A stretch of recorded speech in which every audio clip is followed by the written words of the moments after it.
ہم بستری کس طرح کرنی چاہیے؟ ہم بستری میں کون سے کام کرنے اور کون سے کام نہیں کرنے چاہیے؟ ہم بستری کے وقت اگر کوئی یہ کام کرے گا تو وہ سیدھا بسم اللہ الرحمن الرحیم السلام علیکم ورحمۃ اللہ۔ محترم ناظرین، حضور صلی اللہ علیہ وسلم نے ارشاد فرمایا، اپنی بیوی سے جمع کرنا بھی صدقہ ہے اور اس پر ثواب ملتا ہے۔ صحابہ کرام رضی اللہ تعالی عنہم نے عرض کیا، یا رسول اللہ صلی اللہ علیہ وسلم، ایک شخص اپنی بیوی سے نفسانی خواہش پوری کرتا ہے، اس میں بھی ثواب ہے؟ آپ صلی اللہ علیہ وسلم نے ارشاد فرمایا کہ اگر وہ اپنی خواہش کسی غلط جگہ پوری کرتا تو اس پر گناہ ہوتا یا نہیں؟ صحابہ کرام رضی اللہ تعالی عنہ نے عرض کیا، ضرور۔ فرمایا، جب گناہ سے بچنے کے لیے حلال جگہ اس کو تو ضرور ثواب ملے گا۔ اندازہ لگائیے کہ خدائے پاک کی کتنی رحمتیں ہیں اپنے ماننے والوں پر۔ اب ہم جمع کے کچھ آداب بیان کرتے ہیں۔ نمبر 1، جمع کا ایک ادب یہ ہے کہ پہلے عورت کو پیار و محبت اور بوس و کنار کے ساتھ مانوس کر لیا جائے اور ایسی صورت اختیار کی جائے جس سے وہ بھی آمادہ جمع ہو جائے۔ عورت کو میل کرنے اور اس کی خواہش ابھارنے کی بہت سی صورتیں ہیں جو عورتوں کے مزاج و احوال کے اعتبار سے مختلف ہوتی ہیں، مثلا پیار و محبت کی باتیں کرنا، بوس و کنار کرنا وغیرہ وغیرہ۔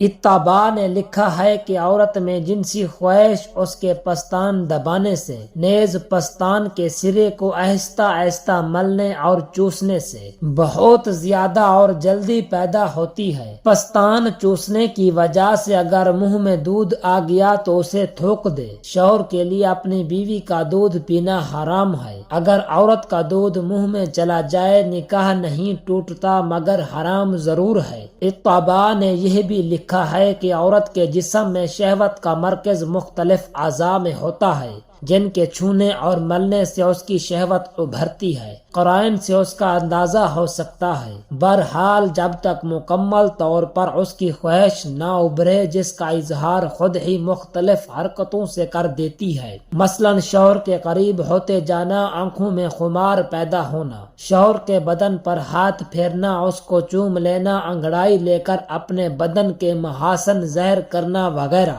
اس وقت تک جماع میں مشغول نہ ہو۔ مرد کو چاہیے اس سے پہلے اپنے جذبات کو قابو میں رکھے، جس کی ایک صورت یہ ہے کہ جماع سے پہلے ذہن کو جماع وغیرہ اور اس کی لذت سے بالکل خالی رکھے۔ فطری طور پر عورتوں کو طباع مختلف ہوتی ہیں، اس لیے شوہر کو اس کی طبیعت و فطرت کا اندازہ لگا کر اقدام کرنا چاہیے۔ اگر کسی وقت عورت اس کے لیے کسی وجہ سے آمادہ نہ ہو تو اس کو اس پر مجبور نہ کرنا چاہیے۔ نمبر 2، ہم بستری ایسے وقت میں کی جائے جس میں طبیعت کا توازن درست ہو، نہ زیادہ بھوک کی حالت ہو، نہ بالکل پیٹ بھرا ہوا ہو، نہ ہی پیشاب و پاخانہ کا تقاضا ہو، نہ نیند کا غلبہ ہو، نہ ذہن پر پریشانیوں اور الجھنوں کا ہجوم ہو۔ نمبر 3، حتی الامکان ستر اور پردہ ہونا چاہیے، اس لیے کوئی ایسا کام ہونا چاہیے جس میں کوئی دوسرا نہ ہو،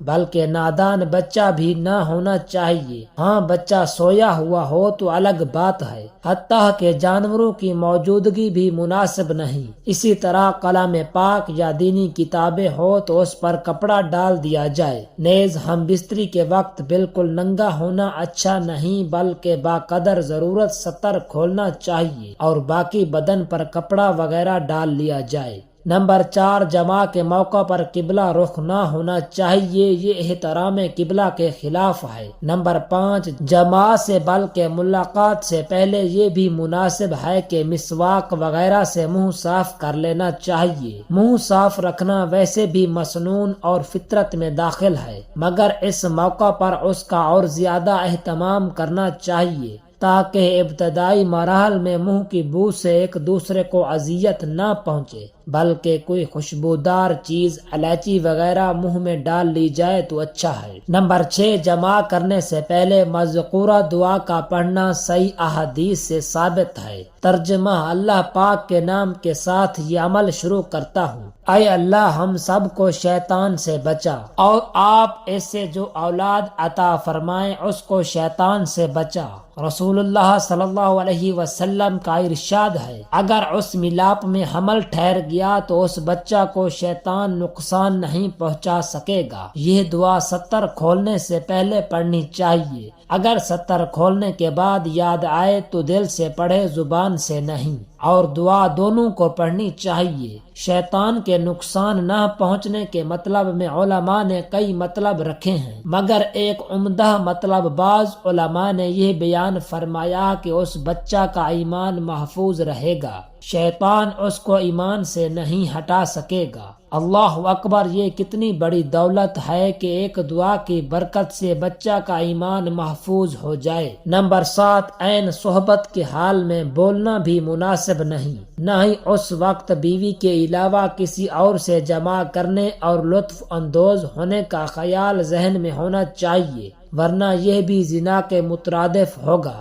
البتہ اگر شوہر کو صورت انزال کا خطرہ ہو تو صحبت شروع کرنے کے بعد ذہن اس طرف نہ رکھے تو جلدی انزال نہ ہونے میں مفید ہوگا، یعنی جمع کرتے وقت ذہن میں اس کا خیال نہ ہو کہ وہ جمع کر رہا ہے تاکہ جلد انزال نہ ہو۔ نمبر 8، میاں بیوی کو ایک دوسرے کا پورا بدن دیکھنا جائز ہے، کوئی گناہ نہیں ہے، مگر بلا ضرورت اچھا نہیں۔ حضرت عائشہ رضی اللہ تعالی عنہا بیان فرماتی ہیں کہ نہ میں نے رسول اللہ صلی اللہ علیہ وسلم کا سطر دیکھا، اور نہ آپ صلی اللہ علیہ وسلم نے میرا سطر زندگی بھر دیکھا ہے۔ نمبر 9، جماع کا ایک اہم ادب یہ بھی ہے کہ جب تک دونوں کو فراغ اور اطمینان نہ ہو جائے، الگ نہ ہوں۔ عورت کے فارغ ہونے سے پہلے الگ ہو جانا صحت کے اعتبار سے بھی مضر ہے۔ فراغت کی ایک علامت یہ ہے کہ عورت وہ گرفت جو شہوت کی حالت میں تھی ختم ہو کر بدن میں ڈھیلا پن آ جائے۔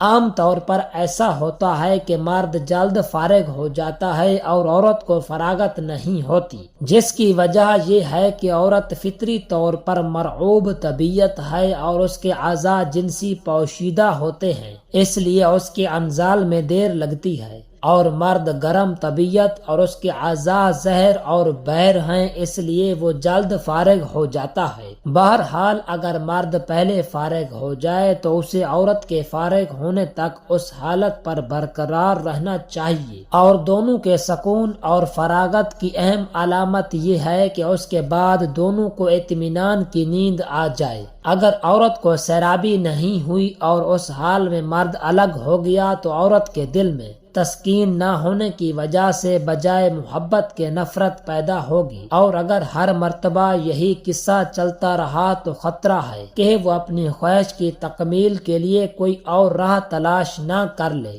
ایک نہایت ہی منکر اور کبھی و ناپسندیدہ بات جس کو ویڈیو میں پڑھنے کو بھی دل نہیں چاہتا، مگر فیشن پرستوں میں وہ چل پڑی ہے، اس لیے اس کی قباحت اور برائی بیان کرنا ضروری ہے۔ وہ یہ ہے کہ مرد اپنے عضو مخصوص کو عورت کے منہ میں دیتا ہے اور عورت اس کو منہ میں لے کر چوستی ہے۔ یہ نہایت قبیح اور منکر فعل ہے، شریعت میں اس کی کوئی گنجائش نہیں۔ اسی طرح مرد عورت کی شرم گاہ کو چومتا اور چاٹتا ہے، یہ بھی اسی طرح نہایت گندا فعل ہے۔ کوئی شریف مرد یا عورت اس کا ارتکاب نہیں کر سکتا، نہ اسلام میں اس فعل کی کوئی گنجائش ہے، نہ انسانیت اجازت دیتی ہے۔ نری حیوانیت اور نئی تعلیم اور ٹیلی ویژن نے اس قسم کی حرکتیں جنم دی ہیں، اس سے بچنا چاہیے۔ نمبر 10، میاں بیوی کو رات کی تنہائی کی باتیں اپنے دوست، احباب اور سہیلیوں کے سامنے ہرگز بیان نہ کرنی چاہیے، یہ سخت گناہ کی بات ہے۔